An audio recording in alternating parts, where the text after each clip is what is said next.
وطن غالي نجوم تلالي في العالي. التحية للسودان العظيم أينما حل.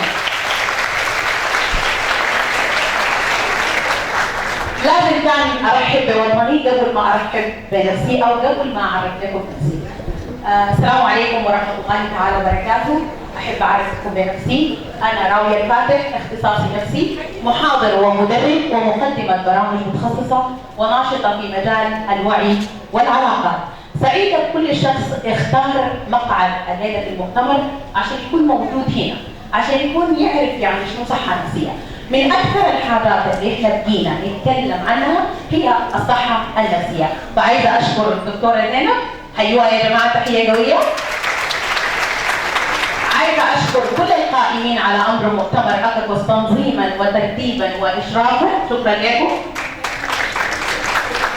وقبل كده نشكر هذه الأرض العظيمة اللي احنا واقفين عليها. تحية كبيرة لجمهورية مصر العربية. وخلينا نقول زي ما قاعد نقول من ما جينا كده، انا من ما جيت في الدنيا بسمع انه مصر والسودان ايد واحده، هم فعلا ايد واحده، والدليل على ذلك تمثيلي انا موجوده هنا كسودانيه على ارض مصريه، وتعلمت كثير جدا على هذه الارض، وتعلمت على كثير من اساتذتنا. التحيه لهم، ومن لا يشكر الناس لا يشكر الله. خلينا نشوف دكتوره زينب ليه قالت الوعي قوه، ويعني شنو وعي ويعني شنو قوه، وانتوا ليه اصلا هنا؟ زمان كثير كنا بنسمع انه كده. خليني اسالكم سؤال، اذا جاتك فرصه انك تمشي لقلك برا في اختصاصي نفسي، ممكن تحجز معاه جلسه فري، منو حيمشي له؟ من الحضور الموجود. لو قال لكم في ترابيزه برا وفي اخصائي نفسي ممكن تمشي تقعد معاه فور فري، منو حيمشي؟ كده عايز وراكم كده وتشوفوا العدد بتاع الناس.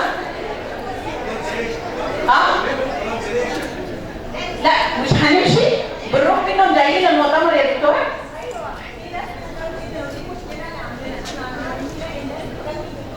من الوصمه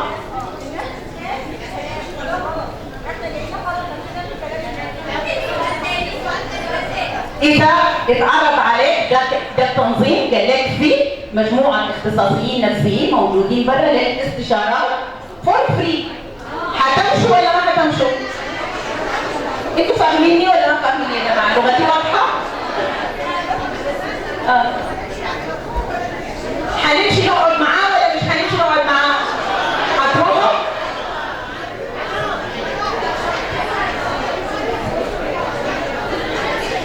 اتفضلي قولي. هتاخدوا الجلسه ولا لا؟ هناخدها. لو ارفعوا ايدكم كده تمام. طيب زي ما قالت الدكتوره زينب انه عندنا وصفه الطبيب النفسي. انا لو مشيت لحد طبيب نفسي او قعدت اتكلم معاه هيقولوا ده هو ده ممسوس، صح يا شيخنا؟ كتير بيقولوا لك طب ما تمشي تقري على القران، ولازم ناخد راي جديد في الموضوع ده يا دكتوره. الخلط ما بين الامراض الروحيه والامراض النفسيه مش كله هيتعالج. انا هنا مش بقول ان القران هو علاج وشفاء لكل مرض، بس في حاجات كتيره اسمها المرض العصبي والمرض العقلي الذهاني واكيد الدكاتره الموجودين هنا، بس هناخد معلومات اكتر انه انا المفروض امشي فين. هامشي لما احس بالاعتلال النفسي. بمعنى شنو اعتلال نفسي؟ انه انا ما تمام، انا ما كويس. ده بنقول عليه هنا شخص مستبصر. طيب يعني شو شخص مستبصر؟ يعني مثلا انا كنت زوله كده ومرتبه وزوله نظيفه وبستحمى واي حاجه، فجاه جيت ما عايزه استحمى، ما عايزه البس، ما بهتم بنفسي، مواعيدي بقت ما مظبوطه، بقيت احس ان انا متضايقه، ما قادره اتعامل مع اولادي، ما قادره اتعامل مع زوجي او كراجل، ما قادره اتعامل مع بنات، العكس يعني. هنا انا بحس ان انا مضطرب، زي لما سنانك بتوجع مش بتمشي دكتور الاسنان، بطنك لما توجع بتمشي دكتور الباطنيه، فاحنا محتاجين نفسنا لما تتعب لازم نمشي للطبيب النفسي. طيب هو هيعمل لي شنو؟ وهو منه اصلا؟ كده خلينا نقول مع بعض، يمكن في ناس ما عارفينها واكيد في ناس عارفينها. نرحب بفنانتنا الجميله حوريه فرغلي.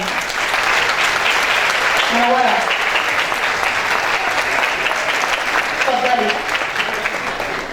تسمحوا لي باسمي وباسم دوله ليبيا ودوله السودان وباسم المصريين نرحب بفنانه حوريه فرغلي. ممكن نرحب ترحيب حار قوي. بنشكرك لدعمك وثقتك في الأكاديمية، وبنشكر وقتك ومجهودك إن أنت حضرتي معانا النهارده، إحنا بجد بنشكرك وبنحبك قوي. من اجمل الحاجات انه الممثلين، الفنانين، كل العاملين على العمل انهم يشاركوا ويساهموا في حاجات زي دي لتطوير مثل هذه الاعمال، التحيه لكل الفنانين والتحيه على راسهم للفنان الرهيب. خلينا نرجع ثاني ونقول طيب انتم ما عارفين اذا جاتكم حاجه اسمها قالوا لكم لايف كوتش، برضه اللايف كوتش الجميله طبعا هم كم تخصص وكم شخص؟ احنا ما قادرين نمشي لمنه كده يا راويه ورينا احنا لما كنت تعبان امشي لمنه. هم مجموعه اشخاص، اول شخص هو الطبيب النفسي، شخص دارس للطب النفسي 6 سنوات وبعد كده متخصص في الطب النفسي ومشى فيه. زي مثلا الاطباء كلهم بيدرسوا 6 سنين في الاول وبعد ذلك بيمشوا يدرسوا باقي الكليات او التخصص اللي هم عايزين يمشوا فيه. ده طبيب نفسي او سايكاتري. نمرة 2 هو السايكولوجيست، شخص دارس لعلم النفس برضه بكالوريوس 5 سنوات وبعد كده ممكن يعمل دراسات عليا اختصاصي نفسي او معالج نفسي. كثير بتسمعوا بين سايكولوجيست سايكاتري هو الطبيب النفسي والاختصاصي النفسي.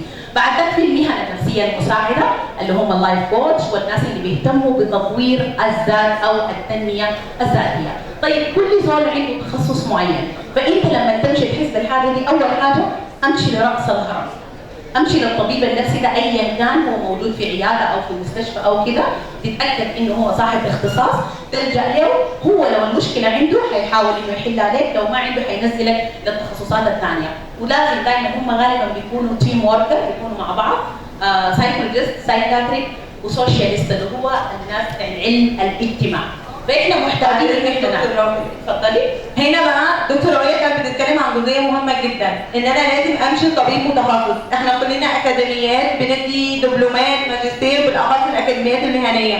في ناس ما عندهاش ضمير من بعض الاكاديميات وما اقدرش اقول مثلا اكاديميه واحده او لا الا من رحم ربي. في ناس بتدي حرفيا دبلومه مدتها شهر وفي الشهر محاضره كل اسبوع. ده استحاله ان انا اديك اي دي واديك شهاده واخليك ان انت متخصص استشاري نفسي علاجي، ده ما ينفعش. فلازم لما اروح لدكتور اعرف هو رايح فين. مش عيب ان هو يكون دارس مهني، بس العيب انه في بعض الاكاديميات ما بيبقاش عندها الضمير الكافي عشان تخرج ناس حرفيا مؤهله لسوق العمل. شكرا. شكرا للتوضيح من الدكتوره، ده بيحملك حقك كشخص مطالب بالعلاج. انت ما ممكن تمشي تقعد انت في النهايه تقول تالي انا شخص عندي باخذ البوصله، عايز حد يساعدني، لو اي زول عليك اي زول هيساعدك انا حمشي له وحمشي اقعد معه لان انا محتاج للمساعده. فبالتالي بس انا بطلب منكم زي ما قالت الدكتوره تتاكد من انه الشخص اللي هيقدم لك الخدمه شخص مؤهل انه يقدم هذه الخدمه او لا.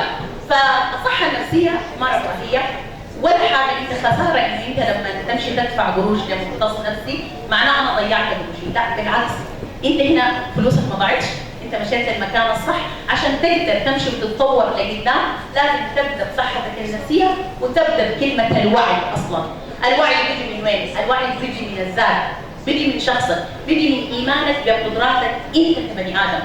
انت ما معتمد على شخص، ليس الفتى من يقول هذا كان ابي بل الفتى من يقول ها انا ذا. اتحدث عن نفسك.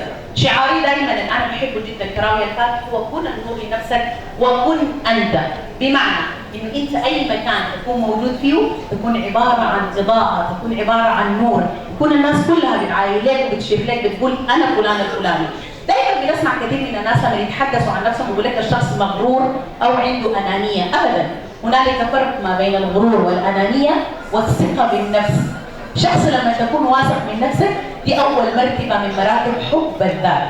هي 3 قوى لازم تكون متحلي بها. هي قوه الثقه، اني انا امشي لما امشي مكان اكون قادر اقول انا راويه الفاتح، انا اللي بعتز بكينونتي، بعتز باسمي، بعتز بتفاصيلي، بعتز كمان باسرتي وبما درست، لكن بما فيه مش ليس بما فيه. القوه الثانيه المهمه عشان تعرف توصل لدرجات الوعي هي قوه الحب اللي هي خلانا موجودين هنا.